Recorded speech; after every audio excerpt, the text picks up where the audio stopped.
Bună ziua, dragilor! Bine ne-am revăzut în nou an, 2023. Adevărat că n-am mai postat de mult câte o problemă sau un exemplu teoretic din ce mi-am propus pe canal, adică să fac materia de matematică și fizică.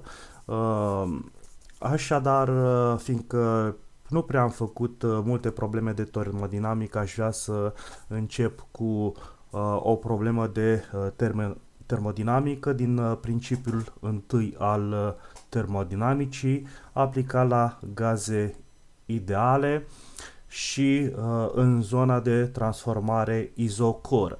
Așadar, problema sună în felul următor. Încălzind izocor un volum V egal cu 2 litri de azot, presiunea a crescut cu delta P 100 de kilopascal. Calculați: A. Căldura absorbită, B. Lucru mecanic efectuat, C. Variația energiei interne. Așa cum vedem aici, gazul este izocor, da? Atenție mare, așadar, dacă este încălzit izocor, atunci variația sa volumică este 0, da? Nu crește, nu scade volumul, rămâne constant, da? Rămâne la fel, variația rămâne la 0. Așadar, lucru mecanic este 0, fiindcă nu face lucru mecanic în cazul acestei încălziri. Așadar, obținem că căldura volumică este egal cu variația energiei interne. Conform principiului 1, ne amintim că căldura Q este egal cu variația energiei interne plus lucru mecanic. Doar că lucru mecanic, așa cum am văzut, este egal cu 0, da? Și QV egal cu delta U. Acum, dacă ne referim la CV egal cu delta U, căldura volumică supra delta T și este egal cu delta U pe delta T, da? Fiindcă QV egal cu delta U. Așadar, știm că CP este egal cu CV plus R. Și mai știm că gamma este egal cu CP pe CV. De aici scoatem că CP, fiindcă nu ne trebuie, ne referim doar la încălzire izocoră, CP este egal cu gamma CV, da? Și înlocuim CP aici, da? Și va fi QCV egal cu CV plus R, da? QCV egal cu CV plus R. Trecem în partea cealaltă acest QV, deci o să vină CV. Gamma CV minus CV egal cu R. Așadar, gamma minus 1, dăm factor comun, gamma minus 1 CV egal cu R. Scuze, e puțin seară, sunt obosit, dar mi-am propus să fac această temă cu voi pentru azi ca început de an. Da? De aici scoatem că CV egal cu R supra gamma minus 1. Bun. Și acum, aceasta fiind partea teoretică care ne trebuie în această problemă, trecem la rezolvare și prima cerință este căldura absorbită. Deci reținem, volumul este 2 litri, azot, da? Și presiunea a crescut cu delta P 100 kilopascal. Bun. Ca rezolvare, știm că Q egal cu nu CV delta T, da? T2 minus T1. Q egal cu nu, iar în loc de CV, da? Trecem ce am obținut aici, R supra gamma minus 1, da? În loc de CV, R supra gamma minus 1 și în continuăm la fel cu T2 minus T1, da? Bun. Dar mai știm că P2V2, da, egal cu nu R T2. Iar P1V1 egal cu nu R T1 din transformarea izocoră. Da? Două stări, scuze, două stări, stare finală, stare inițială, stare finală. Da? Și pur și simplu le scădem. Fiindcă avem aici T2 minus T1, le scădem cele două relații între ele. Da? Fiind de egalitate, ce scădem în partea stângă va fi tot timpul egal cu ce scădem în partea dreaptă. Da? Ce scădem în partea stângă egal cu ce scădem în partea dreaptă.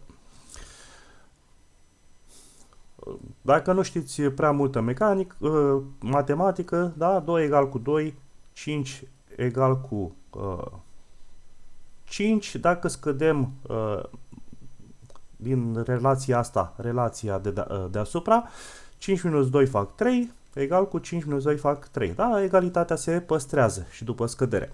Bun. P2 V2 minus P1 V1 egal cu nu R T2 minus T1. Dar noi aici avem tocmai aceasta, da? Nu R T2 minus T1, pe care o înlocuim și așadar bucata asta de aici va fi egală cu bucata asta, care se va insera aici, în locul ăsta, da? Deci o să avem că în loc de R-ul dispare, că a intrat aici în formulă, deci o să fie 1, da? 1 minus gamma minus 1, înmulțit cu și egalitatea asta, scăderea asta, da? P2V2 minus P1V1, da? Înmulțit, da? Fiindcă avem mulțire aici. Nu vreau să fac prea multă matematică, bănuiesc că știți cât de cât puțină matematică, da? În fizică trebuie să știm puțină matematică, nu foarte multă, dar măcar matematica de clasa 6, a 7. Bun, scuze. Q egal cu 1 supra gamma minus 1 înmulțit cu aici în diferența asta V2 este egal cu V1, da? Fiindcă este izocor, volumele sunt egale. Așadar, V2 egal cu V1 egal cu V, e același lucru, da? Ce diferă este presiunile, da? Presiunea finală și presiunea inițială, fiindcă avem acel delta P egal cu 100 kPa. Deci P2 minus P1 este acest delta P, da? Și este produs între ele, da? Înmulțit cu delta P, înmulțit cu V. Acum, cum gamma egal cu I plus 2 pe I, da? Bineînțeles, trebuie să știți puțin în teorie, altfel nu aveți cum să rezolvați problema, da? Scoatem,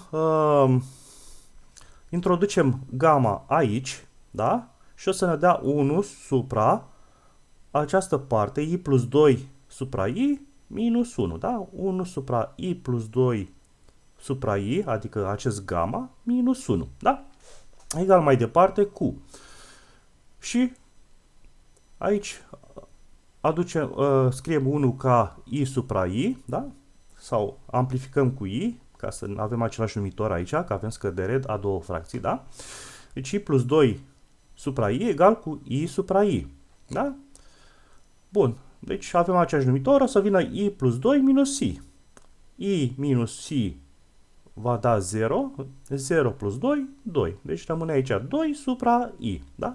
1 supra 2 supra I, se răstoarnă frația, da? Vine 1 supra 1, dacă nu mai știți matematică, să văd unde este. Deci 1 supra 1 supra 2 pe I, da?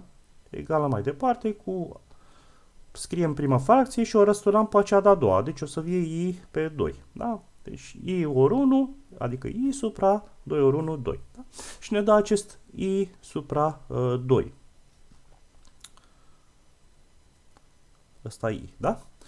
Așadar, Q nostru devine, în loc de 1 supra gamma minus 1, da? Am văzut că rezultatul este acest I pe 2, deci înlocuim, da? Treaba asta de aici cu I pe 2, pe lângă delta P ori V. Bun, și acum hai să trecem la aplicarea valorilor. Știm că azotul este diatomic sau biatomic, da? I-ul este 5 pentru azot. Avem volumul în litri, deci așa, trebuie să transformăm 1 litru în metri cubi, da? Dar știm că 1 litru, da, din clasa 6 este 1 decimetru cub, da? Bun. Deci, dacă aveam 1 decimetru, este cu 10 mai mic decât metru. Deci vine 1 ori 10 la minus 1 metri. Da? Dar aici, fiindcă este la puterea a treia, atunci acest minus 1 va fi la puterea a treia. Da? Deci vine minus 1 ori 3, minus 3, 10 minus 3. Da? Deci o să ne dea 1 ori 10 la minus 3 metri cubi. Iar 100 de kilopascal înseamnă 100 ori 1000 de pascal. Da? Kilo ne de la 1000. 1000, da? Înmulțim cu 1000. Deci, 100 ori 1000 pascal, adică 10 la a 5-a pascal. Și înlocuim pur și simplu, da? I pe 2, adică 5 pe 2, înmulțit cu presiunea noastră 10 la a 5-a pascal, înmulțit cu, avem, aici am avut 1 litru, dar noi avem 2 litri, da? Deci o să fie 2 înmulțit cu 10 la minus 3. Bun. 2-ul, aici că este la numitor, se simplifică cu 2-ul de la numărător, care este ăsta, da? Vine 2 pe 2, adică 1. Și ce ne mai rămâne? 5 înmulțit cu 10 la 5 ori 10 la minus 3. Da? Știm că avem un produs de puteri, 10 la 5 ori 10 la minus 3, da? Când avem produs de puteri, puterile se adună, da? Deci o să vină 10 pe lângă 5 plus minus 3, da? Egal cu 10 la puterea 5 minus 3, adică 2. Adică 5 ori 10 la a doua, da? Fiind căldură, este energie, deci unitatea de măsură este joule, da? Și ne dă 500 de joule, da? Am văzut din teorie că în acest caz lucrul mecanic este 0, deci trecem automat R este egal cu 0, da? Și am văzut că Q sau QV egal cu delta U, deci automat delta U este egal cu Q, cu căldură. Bun, cam asta am avut pentru astăzi de prezentat. Sper că ați înțeles problema. Mulți nu prea înțeleg problemele astea de termodinamică, dar sper că v-am luminat cât de cât. O să mai facem, vă promit că o să mai facem în continuare astfel de probleme, dar automat nu putem să evoluăm fără să învățăm și partea teoretică, să înțelegem foarte bine. Bun, mi-a făcut plăcere, o zi bună în continuare și dacă v-a plăcut, abonați-vă la canalul nostru și astfel ne încurajați să punem mai multe lecții în continuare. La revedere!